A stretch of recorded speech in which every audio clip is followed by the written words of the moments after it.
Nibbleville was a peaceful town nestled between a whispering willow tree and a babbling brook. The little houses with their gabled roofs seemed to huddle close together, sharing secrets and stories in the gentle rustle of the wind. It was a place where the air was sweet with the scent of blooming dandelions and freshly turned soil, where every sunrise brought the promise of adventure and every sunset was a warm embrace of contentment. In this idyllic town lived a mouse named Max. Now, Max wasn't just any mouse. Oh no, Max was a detective, a small mouse with an even smaller magnifying glass and a nose for uncovering the truth. His beady black eyes missed nothing, his whiskers twitched with excitement at the mere hint of a mystery, and his sharp little teeth were always ready to take a bite out of crime. One fine morning, as the sun peeked over the horizon, painting the sky in hues of rose and gold, the normally tranquil town of Nibbleville was thrown into a tizzy. Squeaks of worry and barks of confusion echoed through the streets. You see, Nibbleville was preparing for its annual summer solstice celebration, a day filled with games, laughter, and most importantly, an abundance of cheese. But now, just a day before the festivities, someone or something had stolen the entire cheese supply. Nibbleville's finest cheddar, the creamy brie, the pungent blue cheese, all of it had vanished from the town's communal larder, leaving behind only an eerie silence and a few stray cheese crumbs. The townsfolk were distraught. Without the cheese, the party would be ruined. What were they to do? Amidst the cacophony of concern, a calm, clear voice rang out. "Don't fret, my furry friends. I shall get to the bottom of this cheesy conundrum." It was Max, the mouse detective. With his trusty magnifying glass glinting in the sunlight and his tail held high with determination, Max set about solving the mystery. He began by visiting the scene of the crime, the very heart of Nibbleville, where the cheese heist had taken place. The larder was a mess, the shelves overturned, the cheese board desecrated. But Max wasn't deterred. He carefully inspected the floor, his keen eyes scanning for anything out of the ordinary. And there, nestled amidst the scattered crumbs, he found it, a tiny footprint. The print was so small that any other creature would have missed it, but not Max. He took a deep sniff. Ah, the print is fresh. Whoever did this fled in a hurry. But where could they have gone, and what had motivated them to steal the cheese? As Max pondered these questions, a sudden commotion erupted from the crowd. A group of young mice, their eyes wide with fear, pointed a trembling paw towards a nearby forest. "Look, it's a monster. A horrible monster has stolen our cheese." Max, ever the skeptic, raised an eyebrow. "A monster, you say?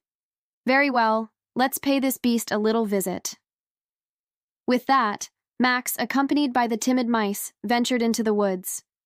The trees formed a thick canopy overhead, creating a cool, shadowy haven from the summer sun. As they journeyed deeper into the forest, the whispers of the wind seemed to carry strange, ominous sounds. Every rustle of leaves, every chirp of a cricket sounded like the heavy tread of approaching monster.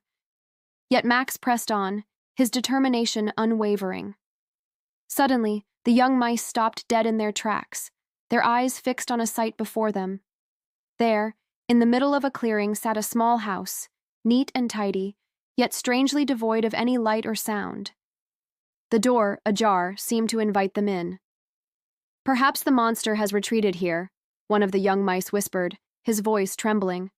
Max nodded, signaling for the others to stay hidden while he approached the house. Peeking through a window, he saw an interior cozy and inviting, with a faint smell of baking bread wafting through the cracks. Where were the signs of a monster? Cautiously, Max opened the door and stepped inside. To his surprise, instead of a fearsome beast, he found a squirrel rummaging through a pantry, her cheeks bulging with cheese. Startled by the sudden intrusion, the squirrel dropped the cheese and turned around, revealing a sheepish grin. "Sally, is that you?" one of the young mice asked in disbelief. Sally, the squirrel, blushed, her bushy tail drooping. "Yes, it's me," she mumbled, knowing she'd been caught red-pawed. Max, ever the astute detective, wasted no time in piecing together the truth. "Sally," he began gently, "can you explain why you have the town's cheese in your possession?" Sally hung her head. "I'm sorry, Max. I needed cheese for tomorrow's summer solstice celebration.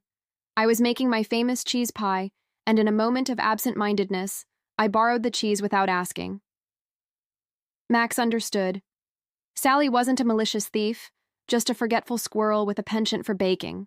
Relieving the townspeople of their worry became Max's top priority. With a flick of his tail and a twitch of his whiskers, he disappeared out the door, racing back to the town square where the townspeople were anxiously waiting. "Everyone, I have news," he announced, his voice echoing with excitement. "The cheese is safe, and we have a most unexpected development to look forward to." Intrigued murmurs rippled through the crowd. "What news, Max? What has happened?" a chorus of voices asked. With a flourish, Max explained how he had recovered the cheese and how Sally had only taken it to make her world-famous cheese pie. The revelation was met with gasps and knowing smiles. Everyone loved Sally's cheese pie. In fact, it was legendary throughout Nibbleville. The thought of having such a delicacy at the solstice celebration sent a wave of excitement through the crowd. From that day forward, Nibbleville celebrated the summer solstice with not just one but two pies, both a testament to Sally's culinary skills. As for Max, the mouse detective, his legend only grew. He was renowned not just for his ability to solve mysteries, but for his kindness, his gentle nature, and his unwavering belief in second chances.